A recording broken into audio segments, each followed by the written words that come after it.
गोवंश तस्करों पर मकोका का पहला वार, नक्सलियों के छिपे हथियार अड्डे का पर्दाफाश।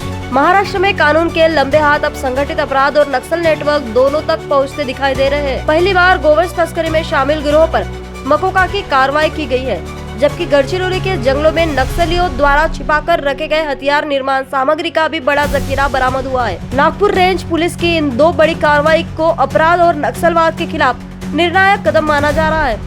गोवंश तस्करी को अब सिर्फ एक सामान्य अपराध नहीं बल्कि संगठित अपराध के रूप में देखा जा रहा है। इसी दिशा में महाराष्ट्र सरकार के निर्देशों के बाद नागपुर रेंज पुलिस ने ऐतिहासिक कार्रवाई करते हुए गोवंश तस्करों पर पहली बार मकोका लगाया है। पुलिस महानिरीक्षक संदीप पाटिल के मुताबिक चंद्रपुर जिले में 9 लोगों के एक संगठित गिरोह पर मकोका के तहत मामला दर्ज किया गया है। इसके अलावा नागपुर जिले के भिवापुर और कड़बेश्वर थाना क्षेत्र में भी गोवंश तस्करी से जुड़े मामलों में यही सख्त कानून लागू किया गया है। पुलिस जांच में सामने आया है कि छत्तीसगढ़ से हैदराबाद की ओर जाने वाले मार्ग का इस्तेमाल लंबे समय से गोवंश तस्करी के लिए किया जा रहा था। इन मामलों में अब तक कुल 27 आरोपियों को मकोका के दायरे में लाया गया है।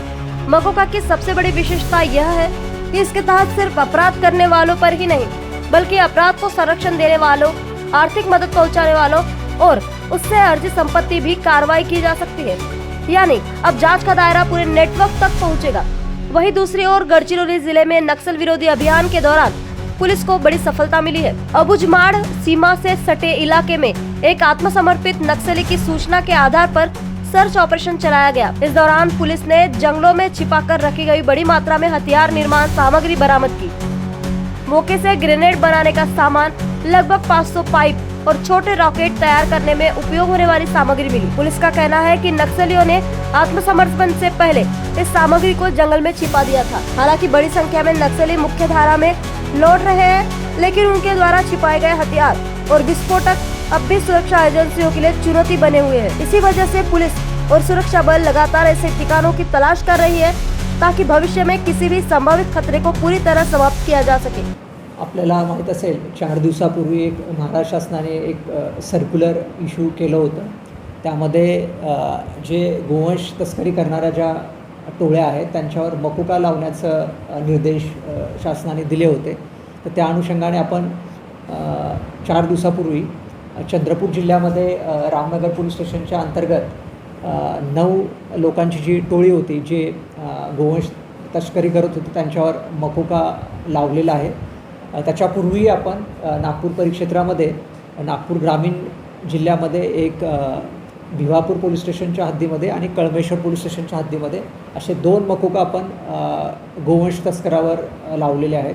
आपण हे पाहिलं पाहिजे की हा जो आपला नागपूर रिजन आहे हा छत्तीसगडहून हैदराबादकडे जाणारा जो गोवंश तस्करांचा जो रूट आहे त्या रूटवर येतो। त्यामुळं आपले जे टोल नाके आहेत आणि जे चेकिंग पॉईंट्स आहेत या ठिकाणी बऱ्याचशा कारवाई भंडारा जिल्ह्यामध्ये, चंद्रपूर जिल्ह्यामध्ये झालेल्या आहेत।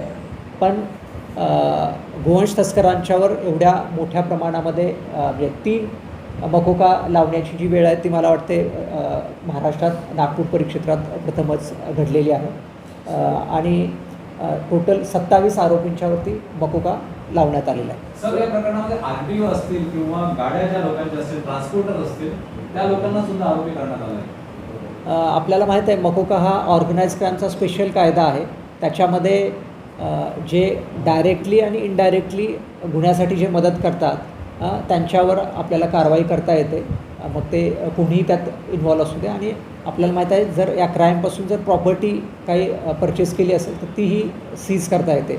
त्यामुळे या दोन्ही इश्यूजवरही आपलं इन्व्हेस्टिगेशन चालू आहे। शस्त्राचा कारखाना जो आहे तो असं आहे की हे पहिल्यांदा तुम्ही मकोका लावलेला आहे। आधी जेव्हा मकोका लावतात त्यावेळी अनेक वेळा कोर्टाकडून रिफ्यूज होतात।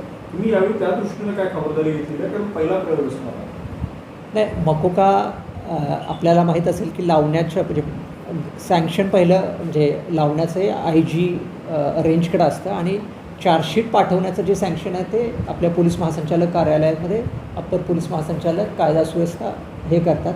ते प्रॉपर व्हेरीफाय करतात की सफिशियंट पुरावा आहे की नाही आणि मगच ते चार्जशीट कोर्टामध्ये जाते। त्यामुळं कोर्टाच्या आधी आपल्याला अजून एक व्हेरिफिकेशन होतं। त्यामुळे असं होणार नाही की अपुरा पुरावा आहे किंवा सफिशियंट पुरावा नाही आणि आपण तरी चार्जशीट पाठवत असं होत नाही।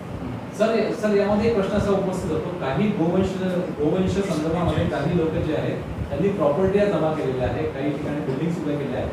भविष्यामध्ये अशा लोकांचे प्रॉपर्टीज काही आपल्या याच्यावर आहे का रडारवरती, आणि काही प्रॉपर्टीज काही तोडल्या जातील का, असा काही निर्णय घेण्याची शक्यता आहे? नाही, मी मगाशी जे आपल्याला म्हणालो की मकोकामध्येच जर क्राईम प्रोसीड्स त्याला म्हणतात, प्रोसीड्स ऑफ द क्राईम, जर ह्या क्राईममधून कुठलीही संपत्ती त्यांनी जमा केली असेल तर ती लिगली आपल्याला रूल ऑफ लॉनी आपल्याला जप्त करता येते.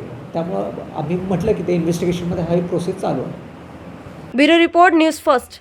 निष्पक्षता का कदम, आपकी हर समस्या में आपसे पहले दिखेंगे हम हैं न्यूज फर्स्ट. ईश्वर का सच, हमारा साहस और आपका विश्वास. सच, साहस और विश्वास.